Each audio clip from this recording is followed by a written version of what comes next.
Hey everyone, it's Andy. A couple quick notes before we start.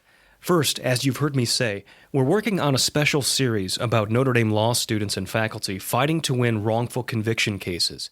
It's called Proving Innocence, and we're excited to drop the trailer for that series soon. Keep an eye out for it. Second, a show note. The conversation in today's episode was recorded prior to the pandemic. We kept it around because the material we cover is still relevant, even if the practice of visiting offices is not. As you might guess, current circumstances make it challenging to produce episodes on our normal timetable. Thanks for your patience, and thanks for listening.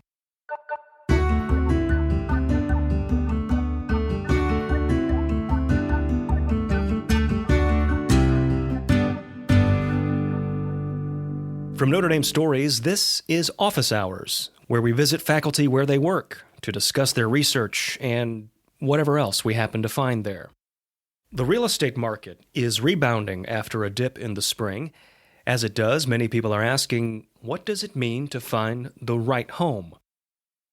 Architecture professor Marianne Cusato is a leader in the home building industry.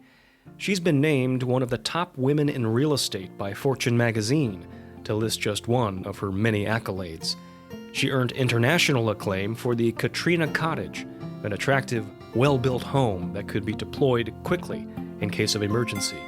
And what Cusato recommends is an approach that flies in the face of many of today's popular home buying trends.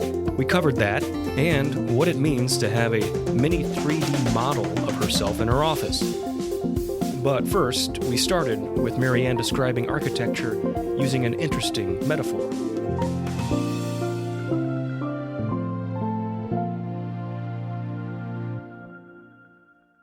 Anyway, I've always been drawn to it. I don't know why.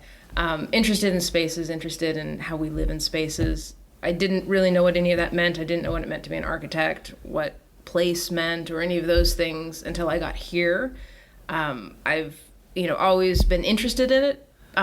This helped me at Notre Dame. I was undergrad through the program. Helped me understand why some places feel better. Some places feel like spaces. Some places feel like you're in a room, like if you're outside, you're still contained. And that was really interesting to me, to see that, to be able to put a language and an understanding to something that I felt but didn't know what it meant. And that some buildings look better than other buildings. That you have, like, why am I walking down the street and looking at this building and it doesn't feel right? Well, when you understand that architecture is a language with a vocabulary and a grammar, that we all know the vocabulary, the windows, the doors, the eaves, the roofs, but we don't all know the grammar. So when a shutter is 1 foot on a window that's 3 feet wide, it's nonsense. It's a nonsense sentence because it could never work. It's not authentic. Okay. And so we've lost over the course of history, or really especially the last 100 years, maybe 80, an understanding within the profession and to a certain degree in the general public of what that grammar is. And in recapturing that, you start to create places that feel like something. So that's always been an interest before I knew it was an interest, and then became something. The other side of that is I've always had an interest in like travel trailers or smaller homes, just because it's kind of interesting. Like, anyone can design something big. Like, it doesn't take any extra effort. Right. It takes a lot of effort to make something small that doesn't feel like it's just been Xeroxed down. And I was always interested in that. I was interested in the lower end of the market, just because it just feels like that's where the least love is put.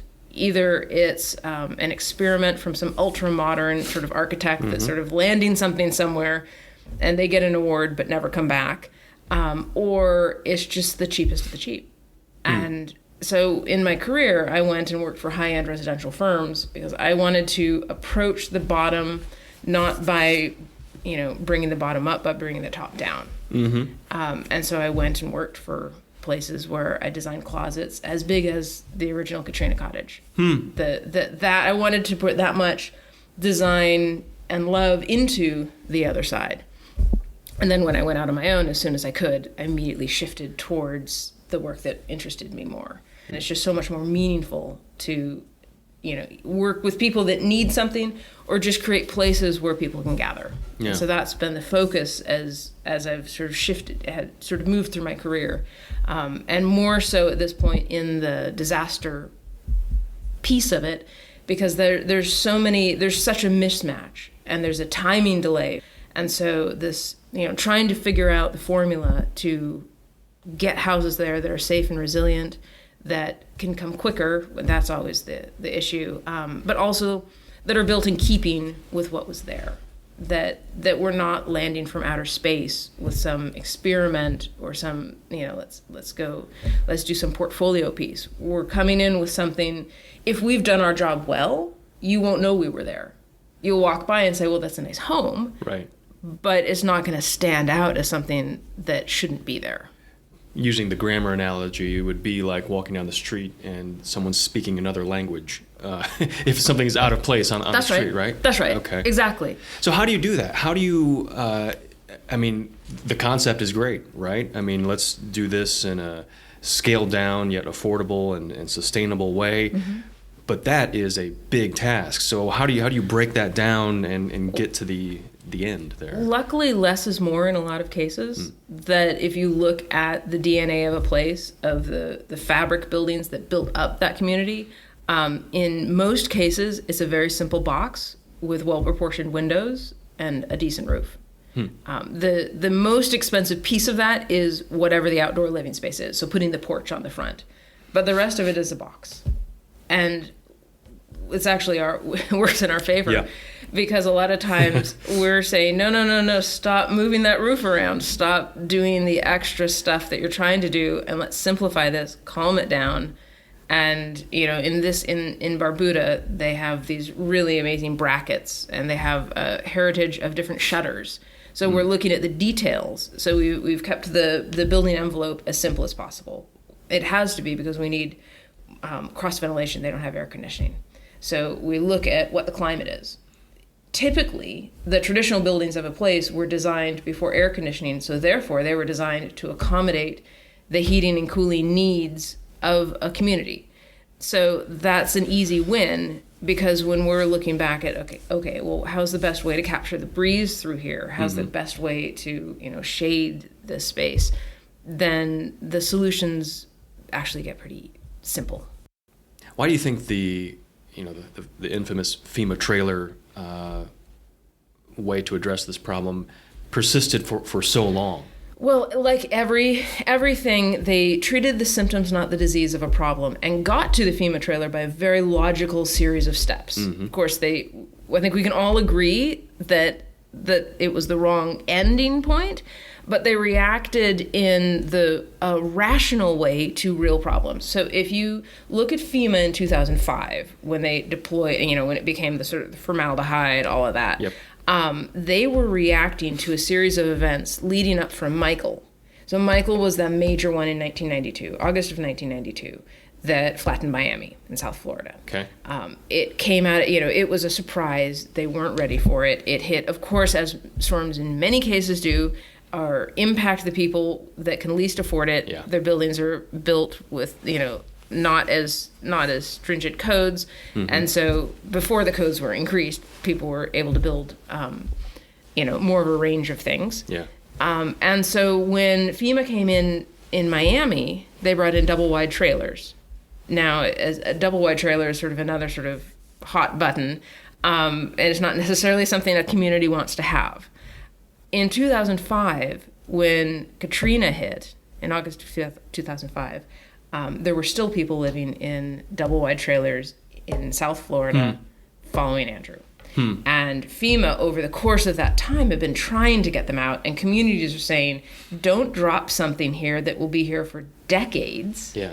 And, this temporary housing wasn't temporary. So they made the course correction, which is a correct course correction to make it smaller, instead of what we proposed, which was acknowledging that it's not a temporary solution and using a solution that could become permanent. Mm-hmm. So we took the FEMA trailer. We all agreed that was sort of the wrong route, and said, okay, if you're reacting to the very real, the reality that when a storm happens of scale, it will be years before anyone can rebuild.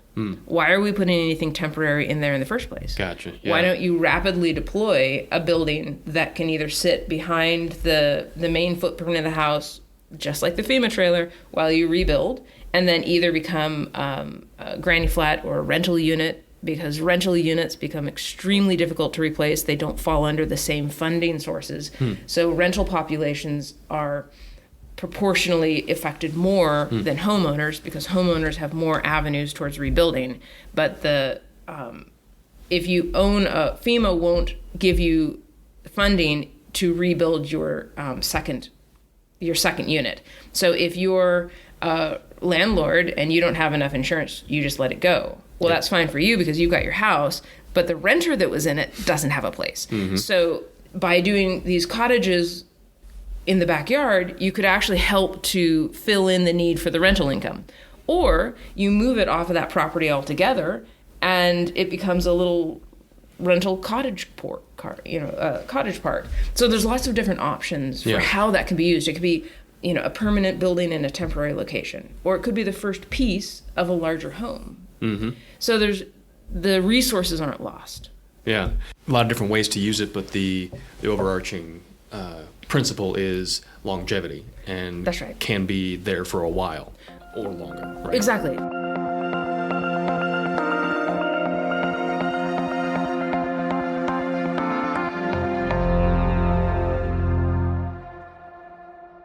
Tell me about this here. Yes, so this is Mini Marianne and Mini Gigi. The first Gigi, you said? Gigi, this is Gigi. Okay. This is the first 3D printed person that came out of our library here at the school, and technically the second. The first one failed at the ankles, but I have done the same thing running. Actually, it failed at the ankles, okay. So it happens. And the first 3D printed little puppy dog, Gigi, to scale, and she is gray, so that's the color. So when the library a few years ago sort of have shifted over into engaging in as many sort of digital platforms as possible, 3D printing was one of the first ones. There was actually a 3D printed Katrina cottage, which I couldn't find, and so we brought along Marianne and Gigi.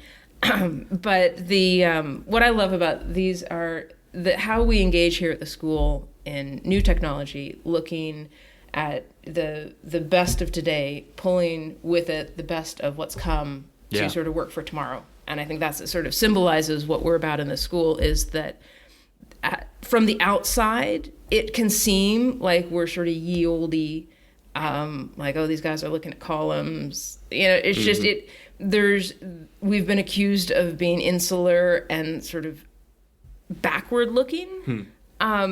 We're actually we're open and forward looking. What we do here is about how we build communities in a sustainable way for the future, in a resilient way, in a way that, architecture is part of a very sort of silo-based world. And the role of the architect is one of the last generalist professions. Do you think there is an appetite or for that type of thing, or a rising consciousness of things like space and how all this fits together? There is. I mean, I've just, again, yesterday got another, I'm sort of in the circles where I would get these things, but another saying, we can track that a walkable community holds its value more. So it used to be that, yes, it feels good. And now we can say, if you live here, your property value will be higher. So now it's also followed up. You could also look at the health of it. You look at the health of somebody that walks to school. So they did a survey a few years ago, charting. This is to start first. Did you walk to school when you were a kid? Yeah. Do your kids? No. That is the answer that most people will give you. They tracked kids in walkable communities versus kids in completely auto-dependent. And they found that even if you're walked to school and you don't have to chart your own path there, you're walked with an adult or in a group, right. The mere fact that you've put one step in front of the other and you haven't tripped or walked into traffic, by the time you get to school, you will be more ready to learn than the student that sits in the back of the car and completely disengages. That the mind is just engaged enough that you've had a little fresh air, that you've sort of brought in some oxygen from the trees around you, and that you haven't died. Like helpful. But it engages you, and that those students have fewer ADHD, anxiety, sort of the restlessness that than a child that is just strapped in the back of the car, checks out, daydreaming, like we all would, we all do. Right. And by the time they get there, so these are real sort of health benefits. The trees, if you're around a tree and breathe more oxygen, they say go to nature, but well, why don't we bring some nature back into our cities? Yeah. And so these very, concrete things that will add the value to your home, that will add the value to your life, that will just make it, better. We went through these drive till you qualify sort of years, especially, the 95 to 2005 especially, but we're back in it, we're still there, where you just go out a little bit further to qualify for a little bit more house, but then you're driving in. Right. And what does that do to you? When was the last time when did the kid play in that backyard? Because they're overly programmed and they're being driven everywhere. Everywhere. And if you have like multiple ones at different places, it's what type of life is that for them or anyone else? And it's not to say get rid of the car. I'm fully in support of cars. I just don't want to sit in mine for an hour a day. Right. I'm really happy with my 5-minute commute. So in the Just Right Home, you talk about the big three. So function, cost, and delight. Yes. Obviously, function and cost, I think most people might have an idea about, but the delight piece is kind of what you're getting at here, right? I mean, what's your quality of life in a space? And do you think that should trump cost? I mean, should it be considered in kind? Or it can't be left out of the equation. And I should point out, actually, I learned about that here from Vitruvius, the first documented, see, this is why what we do here is important, the first sort of documented architect from, I usually get the year wrong, 2280 or something like that, wrote about firmness, commodity, and delight. That all buildings had to have all three. It's easy to get two.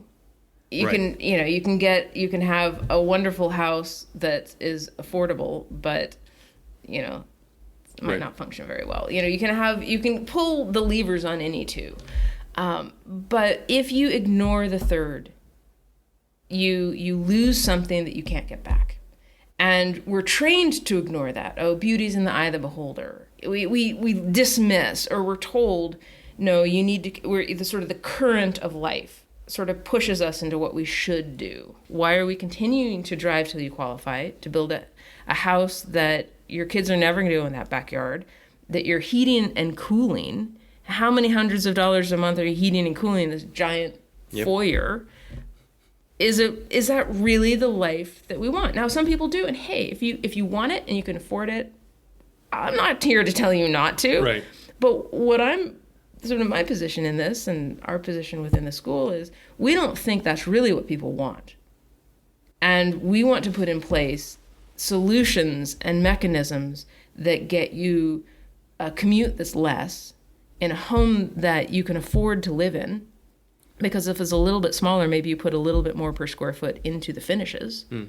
And in the process of doing that, you make it easier to maintain. You consider the total cost of ownership, not just your mortgage. But when you add your commute and what the cost of that commute for every person that's 16 and older is required to have a car in most households to function, when you add that cost in, when you add the cost of heating and cooling and the cost of maintaining a building into your mortgage and consider the total cost, then the numbers and where you allocate funds becomes very different. And that we'd like to give options that increase your quality of life, increase your investment, and sort of save you time. Like, why not? Who wouldn't want that? Right. All right, so I watched some HGTV, and it was that show Tiny Houses. You've probably been asked about this before. Oh, I have. I have lots of thoughts. Oh, okay. How long's your recording? Well, I'm just curious, is that some kind of overreaction Yes. to what you're talking about? Yes, but it's perfect. So with the tiny houses, they will get eyeballs on screens, either to watch them or click through pictures. Yeah. I equate it to the ice road truckers. Like on all of those shows in Alaska, Right. where you're sitting in your house and you're sort of busy life and you've sat down and you're taking a break and you look at that and say, oh my God, my life is so overwhelming. Could I? Should I just go to a homestead in Alaska? Should I just go to a tiny house? Like, just get rid of all of this. Yeah. And so it's not that most people want to shimmy up that ladder in that tiny house. Uh-huh. It's that they're looking at their 5,000 square foot house or their 3,000 square foot house and their hour-long commute and saying, is this really what I signed up for?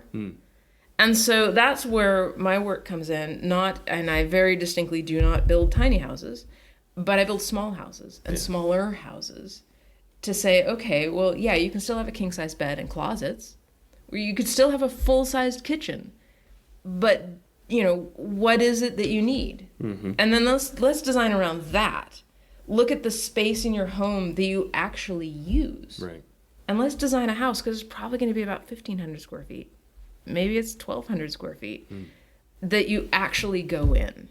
And then, if your house is a little bit smaller, we can put you in a community where you can walk out of that house and get to something. So when you've come back from the trip and you're exhausted and you haven't gone to the grocery store, you don't have to drive somewhere. You just walk down the street. Mm-hmm. When you, after work, if you want to meet up with friends for a drink, you don't have to worry about, now we have Uber, so it's better, but it's still a headache. Mm-hmm. Isn't it just nicer just to everybody have a drink, everybody walk home? Yeah. And so why are we only building, urbanism and communities doesn't mean we're suggesting we build Manhattan everywhere. Right. That it can still be communities where homes with, a small yard, and I say small not to be punitive, but that's probably all you actually want, because I was talking to someone, they had a great phrase once. They said, well, I don't want the big backyard. I want a park because I don't have to mow the park. When you wake up in the morning, from the time you wake up in the morning to the time you go to bed at night, what do you want your experience to be? And how do we get that into a package, something that you can purchase, something that your neighbors would want to move into? Mm-hmm. And that's what we look at here. Yeah. How you do that. And then we overlay that with, well, we have some really big issues going on in society. We can do the sort of the regular stuff all day long for just communities. But how do we use those tools to address these major issues of inequality, housing shortages, labor shortage in construction, the resiliency issues, where we're going to have to make some very hard decisions that, and Notre Dame stands really is one of the, potentially a leader in that, because we have, we with our sort of mission, the mission of the university, a position to be able to say, well, like, okay, guys, let's really look at how we do this, and there will be winners and losers. There's just going to be. There can't not be. We don't have enough resources to maintain the wasteful building that we've built. Yeah. We build right on the seashore and then wonder why a storm surge wipes our homes away. So there are places in this country that we shouldn't build, that we're not going to be able to, because we just can't afford, like they said in the Keys. We can't afford to keep raising this up. Mm-hmm. And there will continue to be. So how that happens over the course of the next several decades, whether it happens slow or fast, whether we'll make the value proposition a positive, that, okay, well, there are some things built here that aren't great. So how do we take what is, it's obviously tragic anytime someone has to move from their home because of a weather condition. But how do we take that and turn it into a catalyst for good? Mm-hmm. And if we don't, we'll always be looking back to, oh, so good then. And that's not who we are as a culture. Right. We're forward-facing.